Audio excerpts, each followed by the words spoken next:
O Senhor esteja convosco. Ele está no meio de nós. Proclamação do Evangelho de Jesus Cristo segundo Mateus. Glória a vós, Senhor. Naquele tempo, Jesus disse aos discípulos: Se alguém quer me seguir, renuncie a si mesmo, tome a sua cruz e me siga. Pois quem quiser salvar a sua vida, vai perdê-la.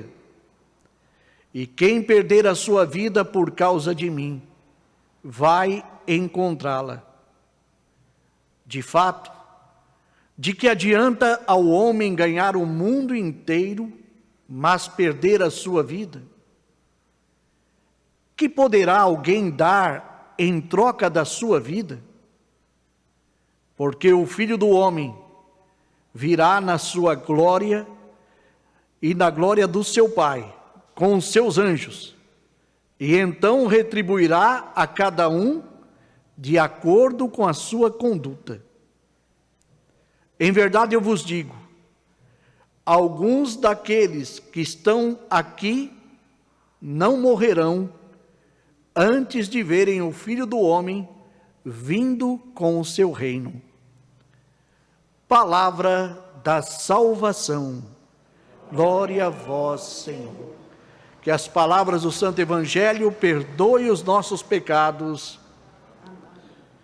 Meus irmãos e minhas irmãs, podemos nos assentar para uma breve reflexão da palavra nesta sexta-feira do 18º domingo do tempo comum. E nós estamos olhando para o Evangelho durante esta semana, e nós vemos aqui um grande desafio para todos nós: seguir Jesus Cristo. Seguir Jesus Cristo é um desafio. É um desafio que passa pelo sofrimento, que passa pela chamada renúncia. E meus irmãos e minhas irmãs, falar de renúncia é uma coisa, podemos falar. Agora, viver o renunciar em nossa vida é que é difícil. E por quê? Muitas vezes nós rezamos na oração do Pai Nosso: seja feita a vossa vontade. Mas todos nós somos loucos para que Deus faça a nossa vontade. E nem sempre nos colocamos disponíveis a fazer a vontade de Deus. Renunciar a si mesmo é tornar-se pequeno para que Deus cresça em nós. João Batista fez isto.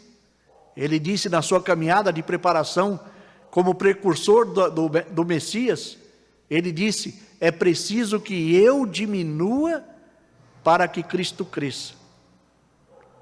Padre Zezinho tem uma música que diz assim: quanto mais eu, menos Deus.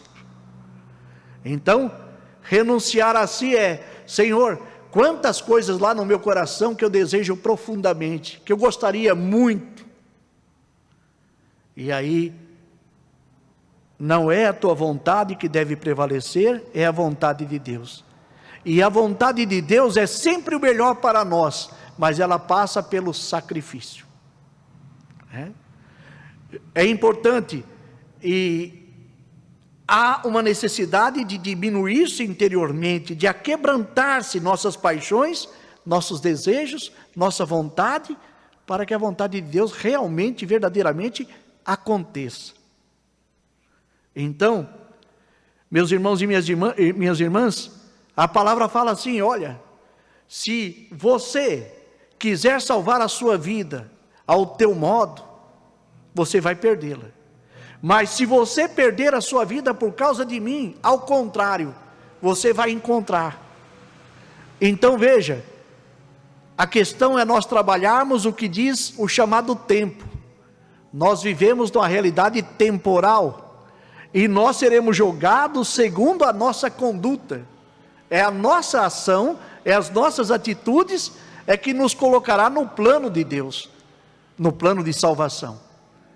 Então, é necessário que não fiquemos somente na escuta da palavra, mas que nossos gestos, nossas atitudes, nossas relações uns para com os outros, possa nos demonstrar que verdadeiramente estamos orientando a nossa vida à luz da palavra de Deus.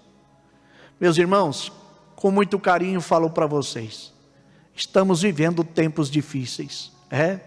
Quando a gente olha aqui para o Salmo de hoje, o Salmo fala aqui claramente, já vem o dia em que serão arruinados, e o seu destino se apressa em chegar, porque o Senhor fará justiça a seu povo, e salvará todos aqueles que o servem.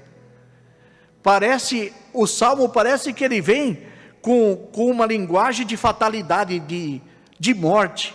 Já vem o dia em que serão arruinados, e o seu destino se apressa em chegar, com perspectiva, com caricatura de morte, mas não é morte, porque o Senhor fará justiça ao seu povo, e salvará todos aqueles que o servem. Quando a gente olha a palavra de Deus, desde Gênesis até o Apocalipse, nós vamos perceber que os justos sempre serão salvos. Deus é aquele que tem um olhar de agrado, de carinho, de amor, para com aquele que procura ser fiel a Ele. Então, que nós procuremos viver a nossa vida com honestidade, com justiça, e mesmo em tempos de ruínas, em tempos de tribulações, em tempos de angústia como esse que nós estamos vivendo, que nunca percamos a confiança, que nunca percamos a esperança que Deus caminha conosco. O Senhor fará justiça ao seu povo e salvará a todos aqueles que o servem. Vamos viver a nossa vida buscando as coisas do alto, buscando as coisas do céu, porque de que adianta o homem, diz o Evangelho hoje, ganhar o mundo inteiro, mas perder a sua vida. O Pai retribuirá cada um conforme a sua conduta. Então eu deixo um recado assim, à luz da palavra de Deus. Tem muita gente que pensa assim, quando a gente terminar a nossa vida aqui na terra, nós seremos julgados. Quando nós terminarmos a nossa caminhada aqui na terra, aí vem o julgamento. Eu vou dizer para vocês, meus irmãos, não é quando terminar não. Nós já estamos sendo julgados. Porque nós somos julgados segundo a nossa conduta. Deu para entender o recado? É segundo aquilo que eu faço diante da palavra. Então, o grande recado para nós caminharmos segundo o Evangelho. Aquele que diz que ama a Deus que não vê, e não ama o seu irmão que vê, é mentiroso. A única maneira de nós mostrarmos que amamos a Deus, é amando o próximo. O outro deve ser Jesus Cristo para mim. O outro deve ser mais importante do que eu. E tem gente que pensa assim, eu não concordo que o outro deve ser mais importante do que eu. Com certeza, o outro é mais importante do que ti mesmo, do que eu mesmo, por quê? Porque quando eu valorizo o outro, ao mesmo tempo eu também sou valorizado. A gente colhe aquilo que semeia. Se você semeia a paz, tu terás paz. Se tu semeias o amor, tu colherás o amor. Se você semeia frutos bons tu colherás. Não tão somente aqui, já tem aqui também, mas também lá no céu. Quando a gente olha os apóstolos dizendo, mas Senhor, e nós que largamos tudo e te seguimos, o que é que nós teremos? O que ganharemos com isso? Tu ganharás 100 vezes mais aqui, como também lá no céu.